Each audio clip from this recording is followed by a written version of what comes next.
but it might be cool for just to sort of dive in, like walk me through your background and then this massive career transition that you've gone Yeah, through. I'm so excited to sort of dive and dig into. sure. So my background is varied, and like I said, I didn't when I was a kid decide that I wanted to be a chief of staff. I actually thought I was going to be a veterinarian. So my first career was working with animals for 15 years, from 16 all the way through my first grad degree. I worked as a vet tech, and I took so mission oriented. I took care of people's pets, and I realized that that was not my career, and I think, like a lot of people who move into university work that is not student centric university work, where you know that you want to work as an academic advisor or you really want to focus on student career choices, I fell into university work. I had somebody who said, "Hey, come and work at the School of Mines. I have a temp job. It's a great job." And I started working there, and I worked with uh, I will never forget her. Her name's Brenda Chergo. She is my first mentor who said, you would be really great at leadership. Let's talk about what that looks like. And she started me on the path towards leadership at a low level, and then moving up through leadership chains. And by the time I left Colorado and the School of Mines and went to the University of Minnesota, I was well prepped to step into leadership roles there. And the way that my leadership and being a chief of staff showed up at the University of Minnesota was um, small and then big. I started leading in small spaces, and then they got bigger and bigger and bigger. And one day I looked around and said, wow, I am leading a team of 60 to 100 people in my down chain. I'm making impactful change across the Carlson School of Management as their director of operations, which, as we know in university spaces, a director title or administrative manager title or a chief of staff title are all interchangeable. What it means is be the jack of all trades and do all of the things, and do it in the best way that you can. And for me, the best way that I could was really leaning into organizational leadership, change management, strategy, and that became my niche. So I was the person that was moved to different departments to help them when they were bringing in a new leader so that we could onboard that leader and have them succeed. Or a place that might be in change management crisis, I would come in and do some strategic assessment, spend 2 years there, and make sure that by the time I left, they had solid footing and the ability to hire in somebody that could really build on the tenets of an infrastructure that had been fixed. So that was really the driver for me moving out of university systems. I have a master's in clinical psychology, an MBA, master's in business administration. Those two things paired together make me a really good organizational strategist. And I wanted to try to do that in a space that didn't have such a huge infrastructure where the change, while impact a lot of people, took so much time to make happen. So moving out was moving out to a space that's smaller, more startup-y, and the impact is quick. You're able to prototype and lean into things like design thinking or Scrum Agile and really think about organizational change in a time scale of 6 months instead of a time scale of 6 years, which is what you have happen at universities a lot. So that's how the big change happened. That's super cool. And I would love to just maybe even sort of dig into the decision sort of leaving, because that is I mean, Yeah. it's such a massive decision that I see so many leaders really sort of struggle with of like, Yeah. I've had this passion. This is the thing I've been sort of working for so long. There's so much meaning attached to it. Like your identity is wrapped up in this like incredible thing that you're doing, Definitely. right? Yep. And it's to leave that and then sort of step into a completely new organization and the different industry is so Yeah. intimidating for a lot of people and it's scary, right? And like, but there is this posturing that people do where they don't talk about that. And Yep. so I think it's a layered emotional thing. And then on top of that, tactically, your Yeah. job is just a completely different. The culture is completely Yep. different. The Yep. organizational incentives for what is driving the person that's above you or your colleague and all of that. It's just different, and it's a sort of I can I could see it being a steep learning curve. I know I've certainly sort of had that. I'm like, oh wow, this is a totally different thing. Yeah. What's that transition been like for you? Like in terms of like going from one place of doing that and knowing that you had this talent and this ability to sort of come in and shape. What's that been like? So I would say I am fortunate in that I've landed in a great space, right? And it's a great space because I vetted it fully I made an informed decision to move from a university space to an adjacent nonprofit space. The things that you're talking about, I think would have been much larger for me, and the fear load would have been much larger if I had moved into like a 3M or a large corporate space where my skill set is valued and valuable, but it's not valued in the same way or for the same things. So when I was looking to move out of the universities, uh, it wasn't how I moved in. I didn't fall into it. I made a decision to do it, and I made the decision to move to a space that hit the three things that made me really love my work in universities, and that's working for mission value, working for a group of people that need what it is that I do, and working in a way where people believe in the work that I do and they want the kind of work that I offer. So, as somebody that mentors a lot of people, I took my own advice, and I didn't just go to a job because it offered more money or it offered more flexibility. I went to a job because it met my core needs, and I sat down and I outlined what those core needs were. And I interviewed the company because I hold value.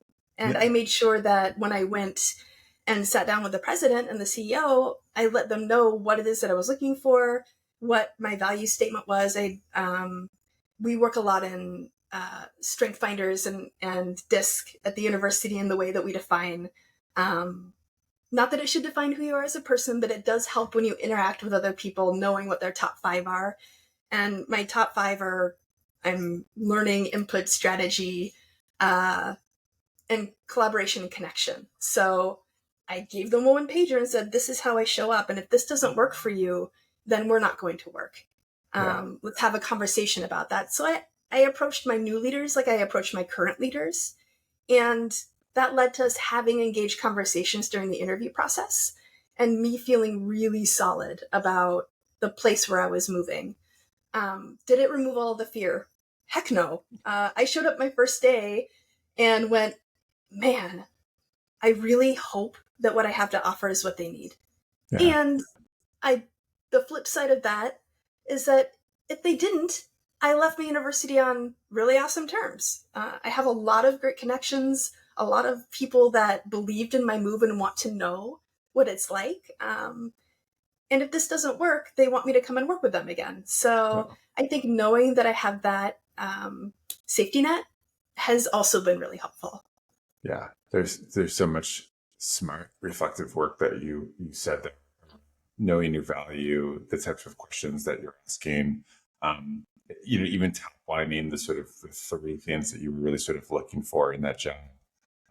Just to geek out for a second, you said, was it learning, input, strategy, collaboration, Connection. Yep. connection? Wow. Yeah.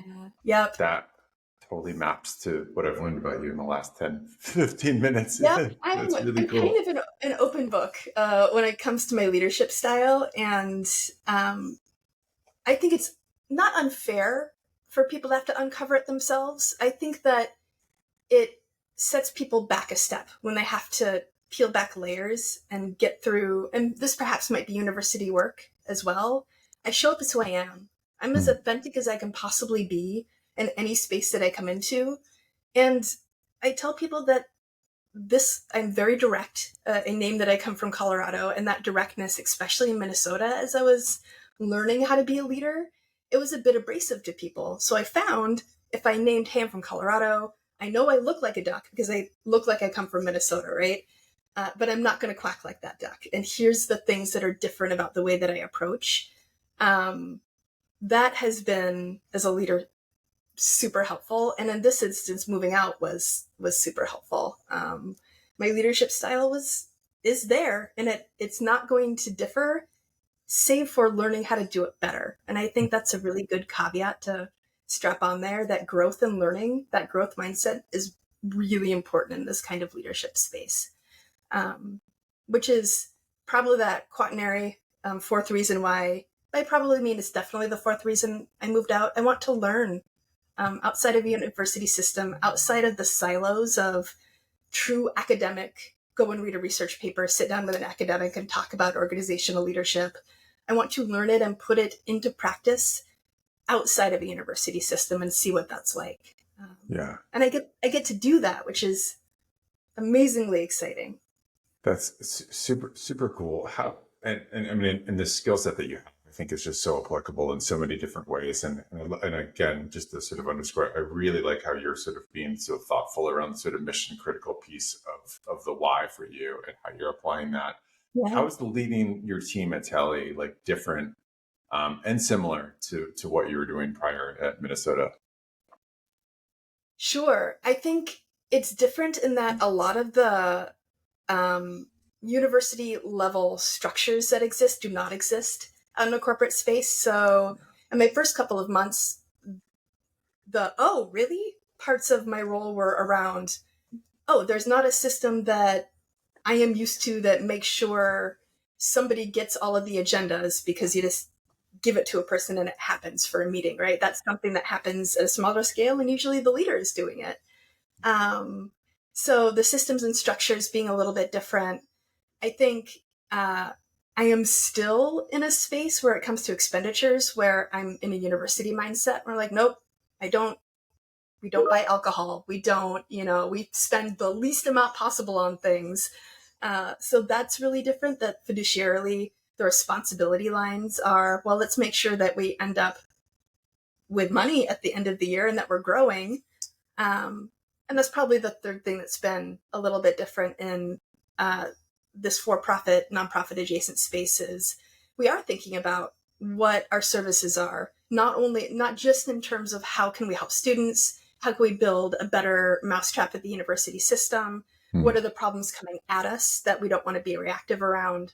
We're thinking about what are our verticals, what are the things that we do that, yes, provide a functional service, but what are the things that we can do in the future that are going to help us long-term be a valid and valuable service to people over time, which works really well with my leadership and personality style, and I've enjoyed, but it's not something that I've had to think about at a broad scale. At universities, we tend to design think that a lot, where we chew on it and ideate and think, and then we huck it into the hopper for a thing to think about later instead of actualizing it, or we have the 5 and 10 year vision plan. And in a smaller company, it's cool. So how do we make that happen by next year? And you're like, so we can actually make a thing like that. Like we can think about, say, overlaying project management and teaching people how to be agile project managers. And then that's something that we give out to associations. And that's what we do within a year. That's a cool thing to be able to do. So time shifts a little bit. Yeah, that's really cool and fascinating. What are some of the verticals that you're really excited about? Like what is some of the value that when you that you personally just get really sort of pumped for that you guys are working on and pushing forward? Yeah. So again, learner personality. So I'm going to humble brag. I'm certified in Scrum Agile, certified PMP project manager, and have an offshoot company with my husband that looks at ethical AI. So he's a machine learning computer scientist. So artificial intelligence. So those 3 things are the verticals that we're thinking about, and things that we can bring back to organizations. How do you make your workflow better with a bunch of volunteers and some academics leading your association? And I can dive in a little bit into what that means. So what Talley does is we create all of the infrastructure for large groups that don't have that because they're an all volunteer, usually academics that are volunteering associations. So NAGAP is one of our groups of people, AHA, a lot of headache like the Headache Association, medical associations in the renal space. So doctors who don't have time to make things happen and definitely don't understand the functional infrastructure of like how to pay bills. this group does those things, and we're expanding out to do future work, right? So what does artificial intelligence and machine learning look like in your abstract space? What does it look like if we offer it at a big exhibit, conference, or event that you're putting on? And how do we do that in an ethical way to gather data and information from you, from all of your members? How do we increase your members? Things like that in the AI space, or in the project management space. How are we more nimble and save you money in making sure that we're following a functional structure and system to make sure that your meetings, conferences, board meetings are all happening in a way that feels like you have 20 people supporting you, but you really only have one fractional part of one person supporting you because the structure is supportive. So I would say those are two that we're really digging into and thinking about right now. That's super cool, and I mean, I love the infrastructure support that you all are providing there. How do you, with your, I think, really design oriented and person centric model that you seem to lead with, how do you think about the honoring the governance structure of the different places you're working with? Yeah. And working to sort of help, because that's such a tricky thing, that when you're working with nonprofit versus a educational institution, the shared governance and what that even is defined as, right, is going to be wildly different. Minnesota versus where I worked versus the places we consult for, right? It's such a different thing. How do you think about sort of honoring their own structure, but at the same time, putting infrastructure in place that's going to get them towards their goals and help them innovate? Sure. I would say clear as kind, lead into Brene Brown there, because she, drove most of the people's my age, understanding what empathy and engaging in work is, and leaning a little bit into making it sticky, right? So, which is Dan Heath. If nobody's read Made to Stick, Dan Heath and Chip Heath, it's an amazing book. I will probably give you 10 book recommendations by the end of this. I love reading. Love it. So I would say, in terms of governance structure, in terms of board relationships, 80% of what boards do and want are almost exactly the same. They just use different language. And being able to create a system and structure where you can present their language back to them in a way that's clear and easy to understand, and create collaborative communication between the institutions that you're working with, is one of the most important things that you can learn as a leader. How to communicate up chain, down chain, and across, how to make sure that you're communicating in a way that everybody understands in the board space, and making sure that if there are outliers, that you're identifying them. If there's going to be a problem, you're identifying it early, and you're naming it early, and you're making sure that everybody in a team knows that it's an opportunity that we can help people grow. The human-centered aspect of any type of design, any type of leadership or structure, is that the thing that we're building, the thing that we're helping people do year after year, especially in governance and board spaces, has to be something that works for 90% of the people in the room, right? I love the term disagree and commit, because being able to talk to people about what their structures are, and then say, it's okay if this doesn't meet everything that you think it should right now. Let's get everybody in the room to commit to it, even if they don't agree with 100% of it. And then we'll try to get that last 10% as we continue to work on it. That and great is the enemy of good, I think. And both of those are Scrum Agile terminology that I like to bring to people. And it's sticky. People think about those terms when they move in to their work in the next year, or they'll pass it down to their volunteers in one of their best practice documents, that this is the way that we're going to do work. And it's now part of our norms document, that as we come into our discussions. And I've witnessed some really fundamental change utilizing that type of terminology, especially during the pandemic. That we used Scrum Agile and design thinking through the entire pandemic to get us to where we needed to be in that space. So yeah, that's how I do it. I love disagreeing. I'm such a design thinking nerd. It's sort of just baked into my DNA at this point, and to the point where I don't maybe explain the steps as much as I should when I'm leading. like or Yeah. frame it, just be like, this is just, this is about disagree. I'm less familiar with the Scrum. I love what you just said about disagreeing Yeah. and it's Yeah. sticky, right? Like it's in my It brain. is. It's like automatically, like I'm gonna say it later today, probably organically. Like, Good. um, Circulate it everywhere because it really is. And I would name, if you love design thinking, there's this image of design thinking tied into Scrum Agile. I learned mm, design thinking after I learned Scrum Agile, and I name it as Scrum Agile because there are many different forms of Agile you can engage in. I think Scrum is the best. I'm going to be the advocate for that because it's flexible, but also asks for there to be uh, not authority, the other word that means that you're responsible for a thing. Anyway, so it's a really autonomy. flexible, not autonomy. Darn it! This is the second I time was I've so done this. close. It's, There's like a mental hook there that I've somehow just, I can't. You're I gonna know hear it's me not yell it out. sticky enough. I know. I know, right? They need to come up with a better way to help me understand the word. But I came to design thinking and went, oh, design thinking and agile go really well together because design thinking has a really big chance of perseverating. You move back into ideating instead of moving into building.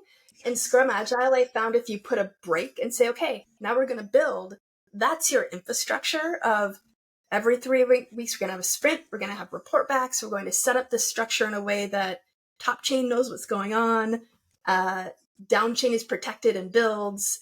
And by chain, it's within the Scrum framework. It's not that people doing that work have layers of hierarchy based on what they do. It's just within the system itself. So I'd highly recommend going and Googling it. And there's a book called the Scrum Handbook.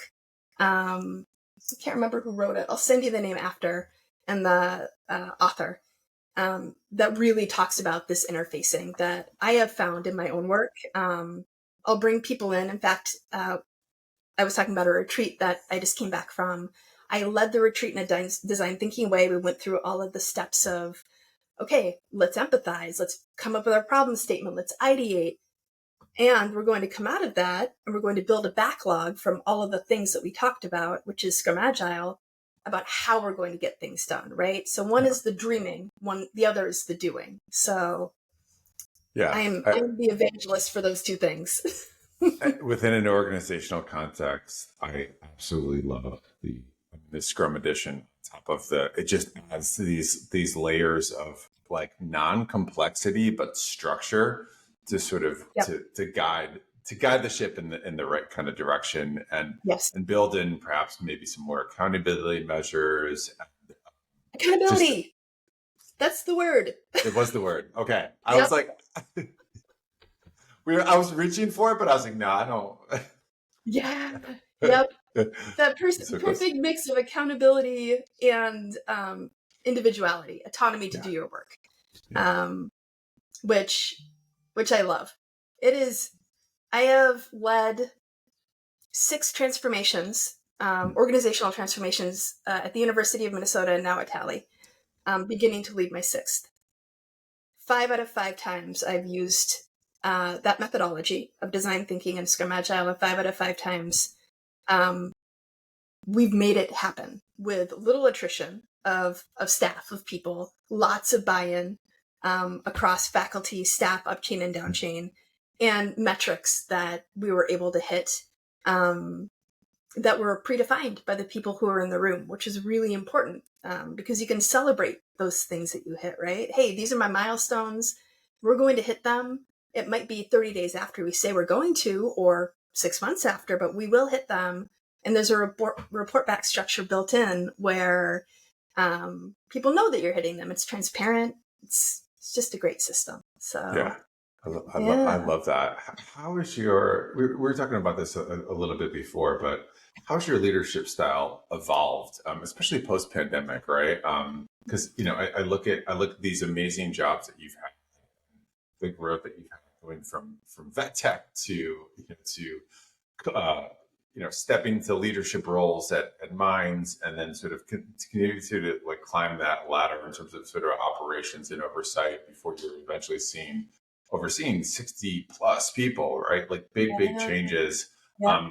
And then doing it during a pandemic and doing it in Minnesota during just such a crazy time, like Yeah. how has that evolved, and doing it over Zoom, right, and being in this role now where you're remote, um, where do you sit with that? Yeah. The entire pandemic, I lead in Minnesota, and Minnesota had an intersection of pandemic and the murder of George Floyd in May of 2020. So it was a really big, uh, it changed everybody's lives. The community changed completely. Our student body, the way that they responded and reacted changed completely.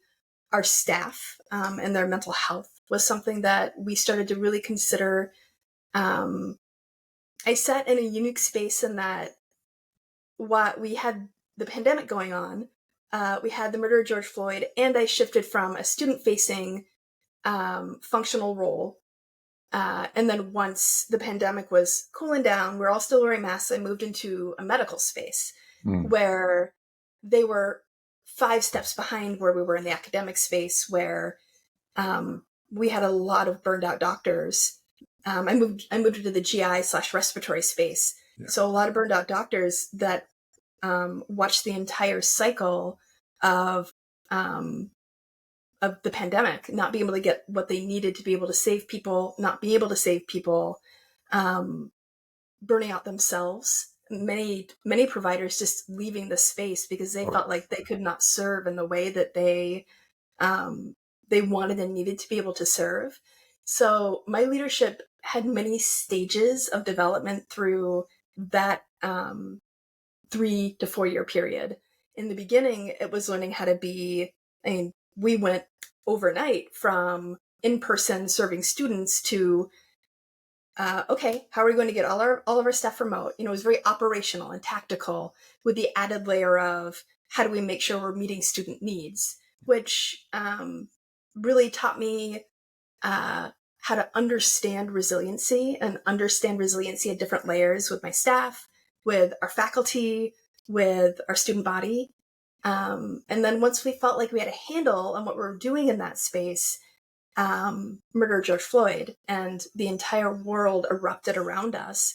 And it brought in a layer, the pandemic showed us that racial justice and equity was a huge issue, because as we were looking at how we were going to support people, it was not equitable in the way that we could provide support. And it was really something that we sat up in group sessions and at times cried about, because we felt so tied that we couldn't help people who really needed it in the pandemic space. And then you add on, for us, we're an urban school. We were in the epicenter of what was happening with George Floyd and his murder. How do we then support our students who are angry? Who are angry and sad and galvanized and want to do something, but can't because of the way that the world existed at the time? And that taught me a lot about listening. It taught me a lot about how to be somebody that listens and accepts that at times I can't be a leader in a space, especially in a racial equity justice space. And I needed to hear what people were telling me that they needed, and then work behind the scenes to enact it as best as I possibly could and help make changes for the student body, that they felt like they were authentic and they felt like they were engaged and they felt like the university was there to support them and was there to help them either in their academic journey or their emotional understanding of who they were as people, because it fundamentally changed. The pandemic and the racial inequities that we're seeing fundamentally changed how our student body saw themselves. And that was a huge, just existential crisis for so many people. It changed how our staff saw themselves. So allowing the space for us to experience and have that ability to grow and talk to one another was really important. So I learned how to be a better leader in a virtual space and how to build better connections and how to really tap in to where I needed to reach out and who I needed to reach out to and how I needed to make it happen. And also when I shouldn't be reaching out. I should sit back and allow people to come and just sit and be a place where people could share. In the academic space, I don't think I have cried as much in a space as I did when I moved to the medical school and just really witnessed at a deep visceral level what the pandemic did to our healthcare system and to our providers. And we're still feeling the ripples of that. Having lost many providers and them not being funded in the way that they used to because of what happened during the pandemic.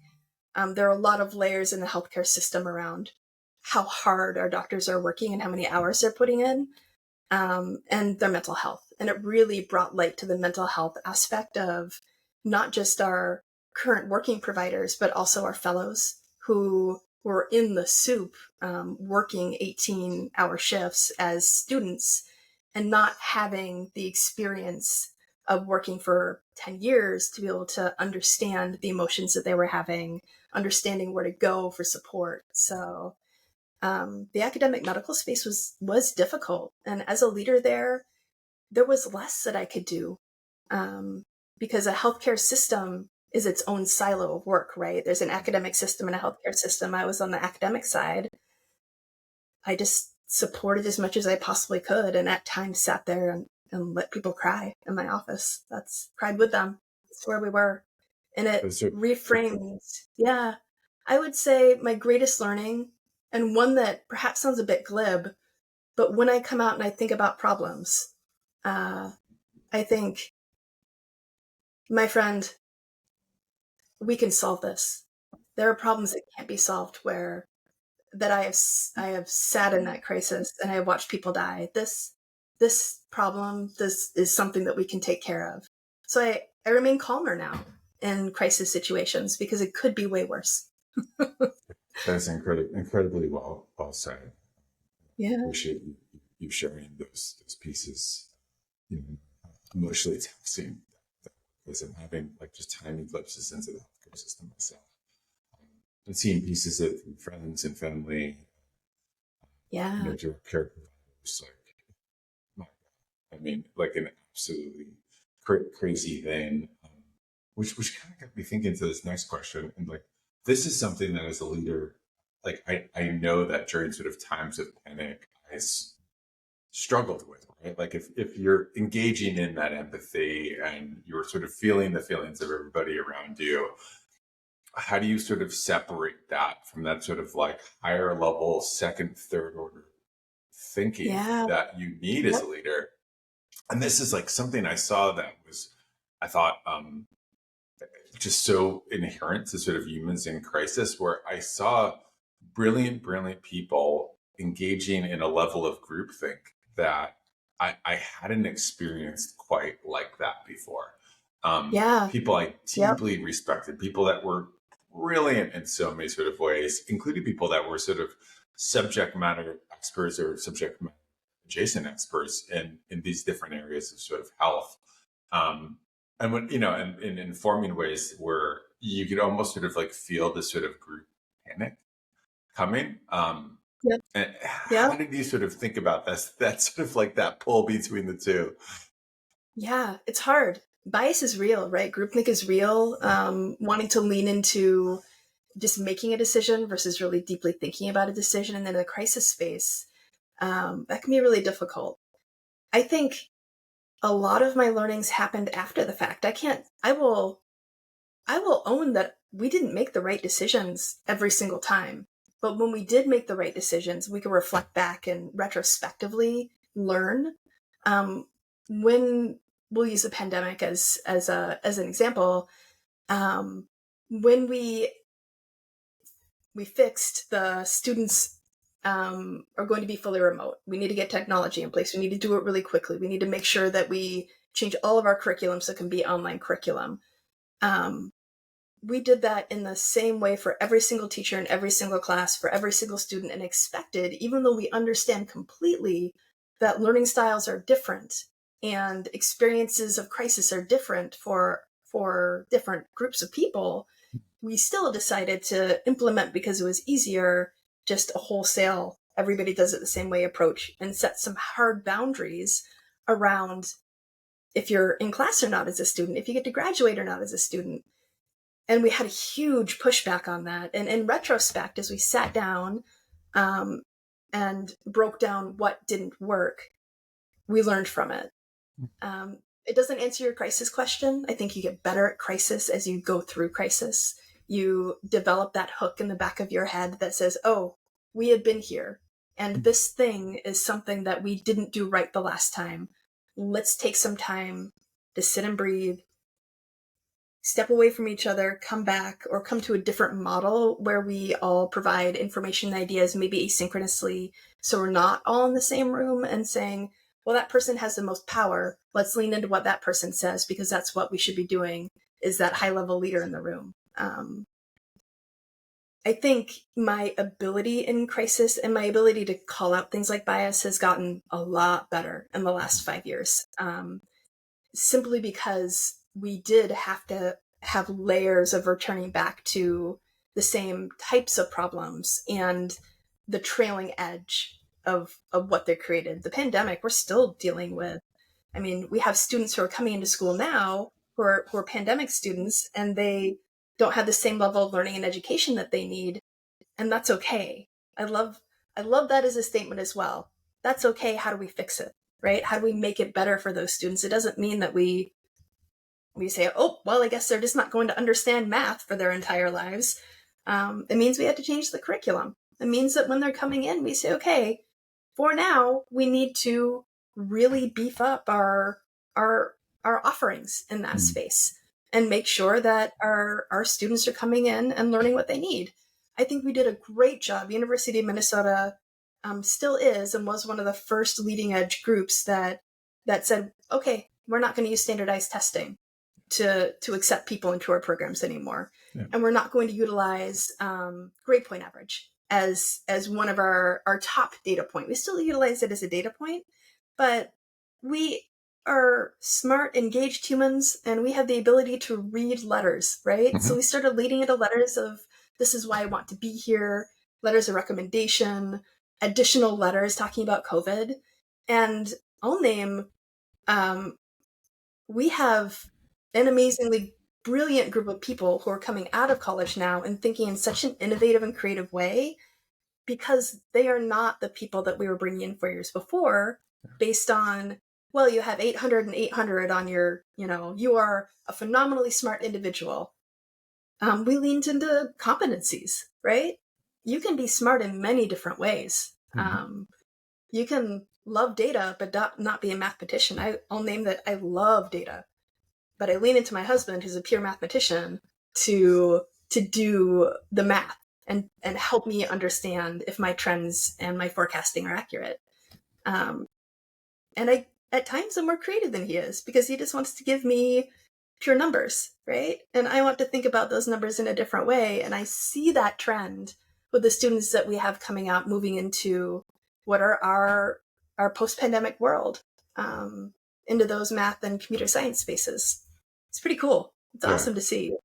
That's super cool. I love that you shared that. How do you think about this? Like, so I'm thinking about this massive transition that you made, where you're leaving a large group of people in an academic context. You shift gears and you're sort of driving organizational change, one by one with partners. If you could, fix one thing, right? Or like if there was an easy button that you could have to just sort of like make this organizational transition a little bit easier, what do you think that would be? Like if you could just boom, magic, boom, things move faster and more seamlessly. Like what would that be? Yeah. Well, I think asking this question to most humans, I'm going to say that they would probably say just make it go faster without having people have to understand the pain of like going through it, and they still get the learning at the back end. So, I won't take the easy way out though. If there was a magic wand that made organizational transformation easier and better, I think it would be helping align different personality styles with change, because change management is scary and it's hard. And I tell people 80% of change management is communication, making sure that people understand what's happening, what's going on, leaving space to have conversations, making sure you're communicating so much that people don't want to open that next email from you because they know it's probably going to say what you were saying the last time, but they know what you were saying the last time, so at least it's there with them.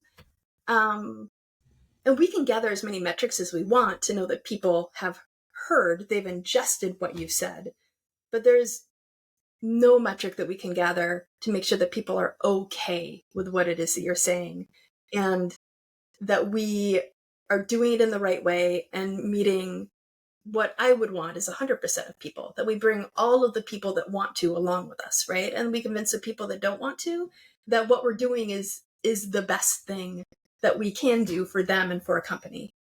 That would be my magic wand, is compliant individuals who still have their own, autonomy and beliefs and ability to engage and talk about what it is that they want and need. Yeah. That can be a difficult part of org transformation. Yeah. Yeah. That's brilliant. I love that.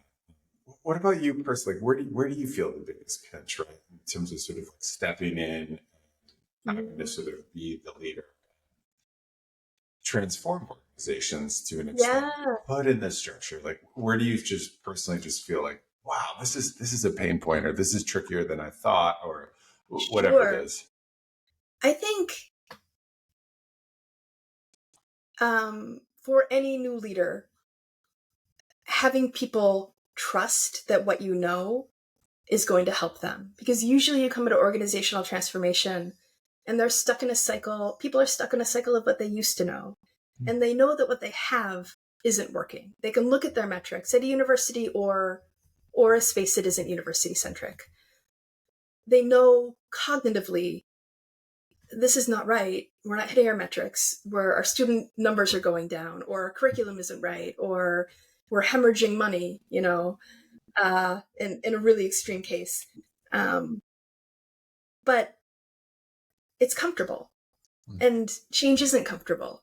So I think the pain point for any leader coming into a space is spending that time to build the infrastructure to let people know that, hey, I can tell you until I'm blue in the face. I've done this a number of times. I swear it works.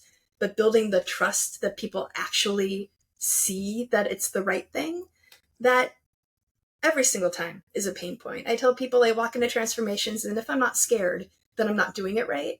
Because that fear of not being able to bring all the people with me, or somehow taking a misstep and not seeing that really we needed to move left instead of right. Agile helps with that, because if you have a sprint that's like 2 weeks, you jagged the wrong way and you have to pull it back in. But that can be difficult, because usually people don't say, yes, this is exactly what we needed, until the first phase of the transformation is done. And they look at what they're reaping and they go, oh, awesome. This is exactly what we needed. And thank you so much. If you say it's a 6-month project to get to that point, and then you continue on another 6 months and you keep building, that next 6 months is great. It's golden. Everybody's on board. They love it. And you get a ticker tape parade.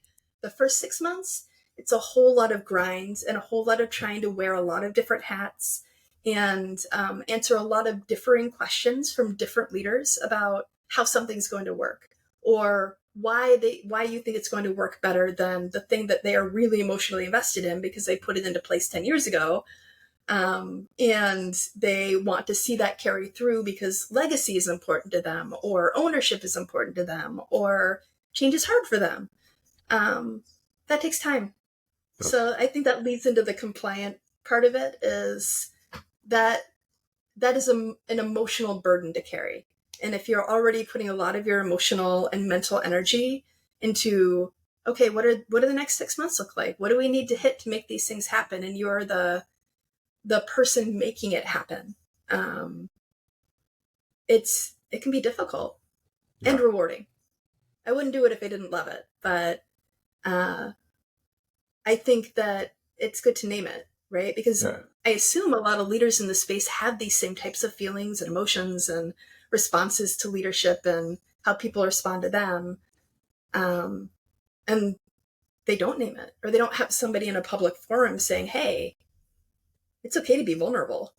It's cool. Really, It's part of this process. part of the process. Yeah. I couldn't agree more with what you just said, and I find myself like every time I sort of step into this new role of almost like trying to sort of attack this process of like, how do I get from A to B faster and create these trusts and bonds earlier? And like Yeah. Brene Browning Brene Brown meets like, some type of like indie hacking strategy to like do it faster. And it Yep. just takes time. It does. Like It people does. need reps Yeah. with you. They need contact. They need to sort of see that you do the things that you say, that you live authentically, that like they Yep. can trust, right? That you're not Yep. documenting or trying to sort of burn, like whatever thing they're Yeah. bringing to it, they have to sort of see that you are really who you say and represent. Yep. And it just takes time. And I like, the older I get, the more I like, I try to sort of just kind of lean into that. Like, it's going to just take a little bit of time and comfort and all of those things. Yeah. I mean, it's helped my parenting immensely. Like the understanding that I have to build those trust relationships to get to like it. Sometimes you just have to sit back and be okay being uncomfortable. Yeah. And that's the way that this type of work is. And I think I love it. It gives me joy to move from the uncomfortable to the vulnerable, where people are able to be vulnerable with you and come to you and say, I was wrong. Or they might not ever say I was wrong. They might come and say, you did a great job. I had one faculty member, 40 years on the job, getting ready to retire, just came and nodded at me and said, this is better, and laughed. And I was like, I didn't think I'd ever get that from you, buddy, because he was the greatest proponent for not changing, because he'd been in a space for 40 years. And it served him for those 40 years. But he also hadn't learned how to be more flexible, to look at organizational structure in a different way that's more nimble, and might not serve. I'm sure a lot of people who work in university spaces feel this, where faculty service is the ivory tower, where faculty are here and staff are here, and there's not an equality of engagement. Sorry. And that change is hard for faculty. It's also hard for staff to be okay with being at a level where they can provide support, but also shut their computer and say, from 6:30 to 8, I'm not here. I'm with my family. I'm setting boundaries. Really? So yeah, things like that they're the gold, right? They're the veins of gold in the work that I do. I love that. You've been so generous with your time.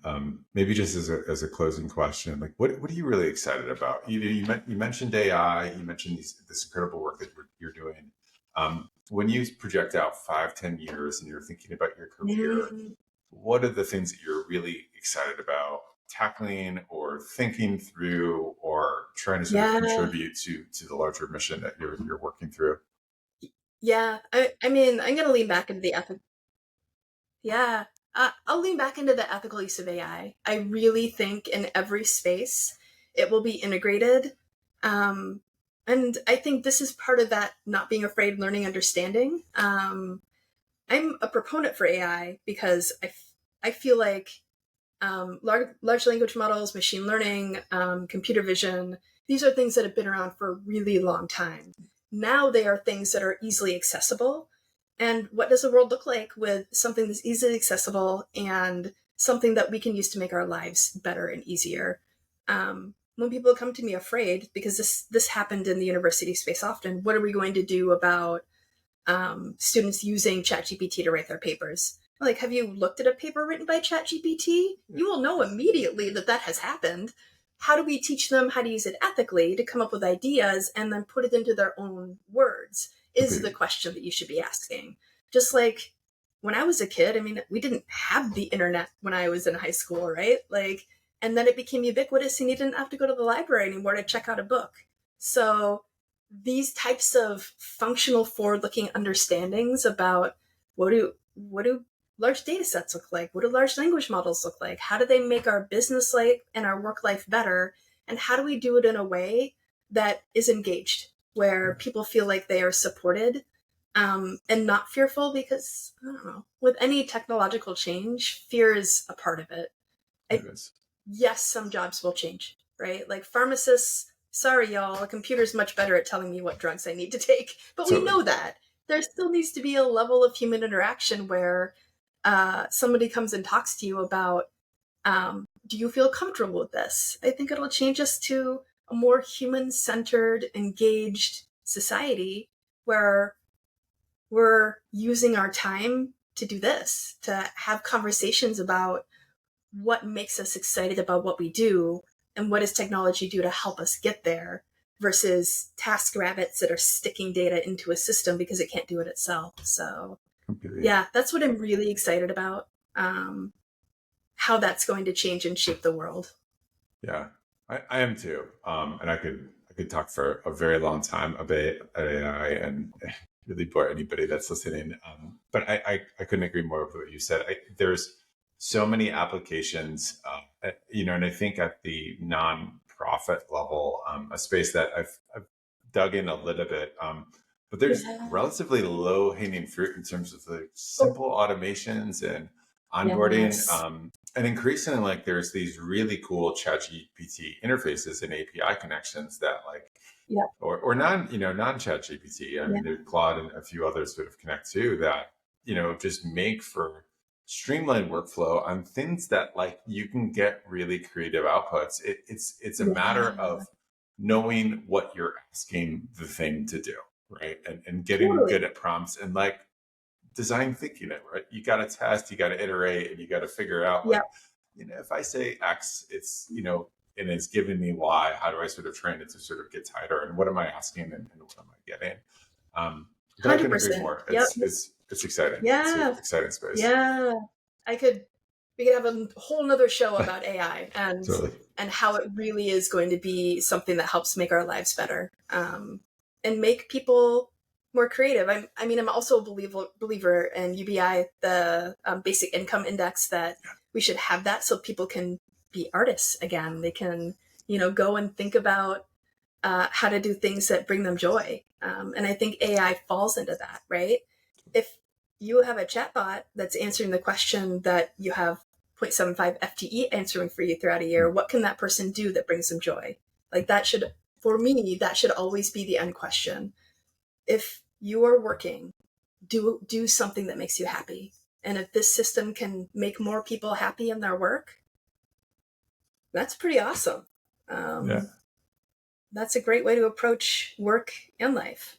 Yeah, that's awesome. And I think a beautiful thing to close on. Sara, where can people find you and learn more about your work? Well, I'm at Talley. They can find me there. And Conjecture AI is our ethical AI company. And I am probably a Luddite. I don't have Insta. I have LinkedIn. You can look me up on LinkedIn.